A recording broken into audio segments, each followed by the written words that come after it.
la Cour d'appel de Port-au-Prince rendre un arrêt que nous-mêmes, moi-même particulièrement, que moi qualifié de complot contre la personne du président Duvalier, parce que cet arrêt n'a rien à voir, absolument rien à voir avec le droit haïtien. Ainsi donc, nous autres, les avocats du président, nous mettons tête nous ensemble et nous remercions tous d'autres avocats qui, volontairement, parce qu'ils ont senti que le droit haïtien menacé, qui couru venir, chita ensemble avec nous pour analyser ça, dont nous avons remercié. Nous avons remercié M. Diakaman Charles, nous avons remercié M. Snef Février et M. Gérard Goug. Et je pense tout, nous avons une pensée spéciale, une salutation tout pour M. Gousse. De quoi s'agit-il maintenant?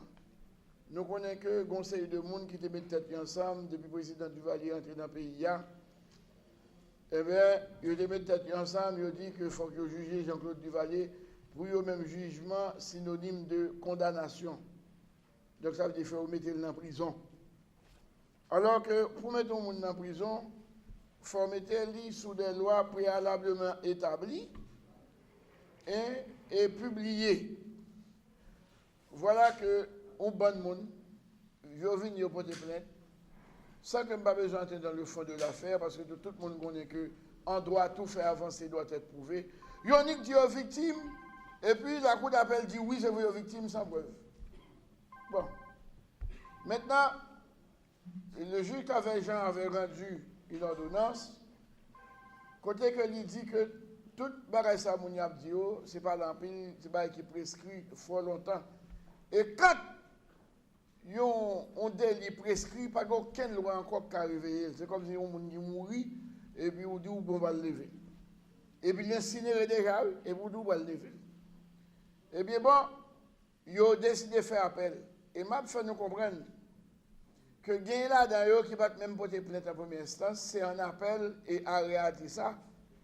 Ils ont dit plaignant se porte partie civile au cours de l'instance pendant un appel. Or, l'appel étant un rejugé, ou pas capable de venir en appel avec un bagage qui n'est pas déjà décidé en première instance, et puis c'est un appel où on est introduit. Ça ne se fait pas. Dans aucun pays du monde, son non-sens, son non-droit. Maintenant, ils ont rendu un arrêt, dans lequel arrêt, la Cour d'appel violait tout principe de droit. En pile article dans la Constitution, la Cour d'appel accumule les trois pouvoirs. Côté que lui prend tête lui comme Parlement, lui prend tête lui comme pouvoir exécutif, et puis lui prend tête lui tout pour juger. Donc ça, c'est pas une plus mauvaise forme de dictature que ça la Cour d'appel fait. L'arrêt qui a été rendu par la Cour d'appel, que nous qualifions de monstruosité juridique. Franchement, mes amis, ça n'a pas l'autre nom que une monstruosité juridique. Bon. Ça, pour essayer de comprendre d'abord, c'est le comportement Cour d'appel là, pendant, je dirais, les différentes audiences, qui ont duré à peu près 2 ou 3 mois, depuis que nous relevons l'appel de notre juge commerçant, et que les gens qui se disent soi-disant partie civile, c'est fait appel également. Lorsqu'elle n'a pas analysé la loi du 26 juillet 1979 sur l'appel pénal, qui, en son article, si je ne m'abuse, 10, je crois, qui prévoit la façon d'instruire, n'est-ce pas, l'affaire à l'instance, il y a des étapes qu'il faut suivre successivement. Dis-nous, autant que vous l'appelez bien, le ministère public fait exposer les parties, à travers leurs défenseurs, feront également leur exposé de l'affaire. La Cour, non, la Cour est gagnée partition pas pour le retour, parce que je ne vais pas finir exactement mot à mot. Mais quelque part, il dit que le prévenu aura la parole en dernier. Ok. Pendant que nous sommes en phase, les gens qui viennent partie civile, de compter ces qualités de partie civile, nous soulevons les exceptions.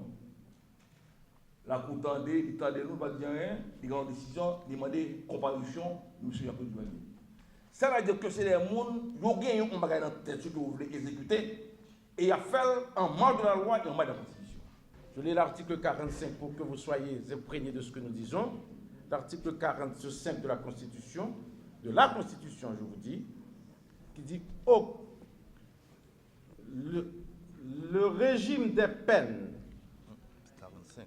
45, je lis bien, nulle peine ne peut être établie que par la loi, ni appliquée que dans les cas que celle-ci détermine.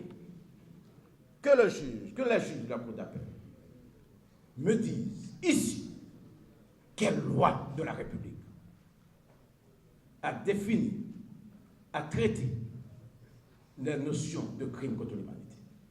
Et quelle loi de la République a prévu une peine pour cette notion dite de crime contre l'humanité comme infraction. Il ne se passe en mesure de le dire. Et la coutume internationale, je dis pour flou soit-elle, ne saurait remplacer une loi interne, ne saurait non plus écarter des règles strictes, comme les articles 464, 465, 463 de notre Code d'instruction criminelle. Comme il n'y a pas de peine ainsi prévue, je n'ai pas trouvé de mots ni d'articles à se suggérer relativement à ces peines évoquées. Plus tard, nous allons voir jusqu'où va la malveillance humaine caractérisée. Il a été dit à l'article 276 d'abord, pour vous dire que nous ne sommes pas en train de faire le procès des magistrats. L'article 276 de la Constitution encore.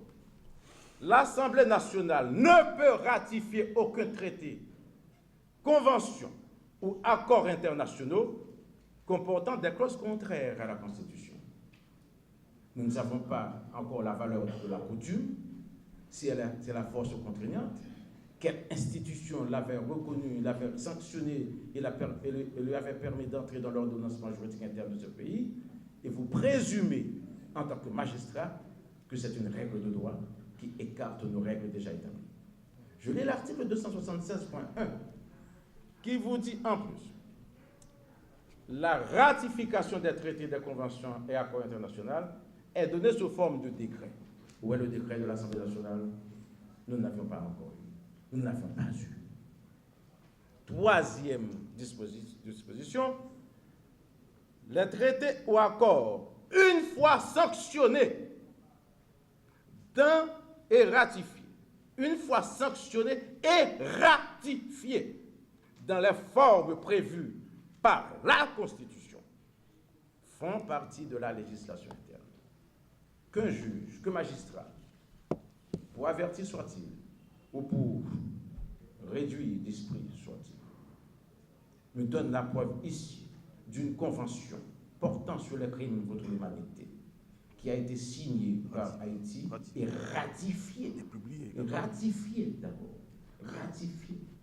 par le Parlement haïtien pour lui permettre d'entrer dans l'ordonnancement juridique.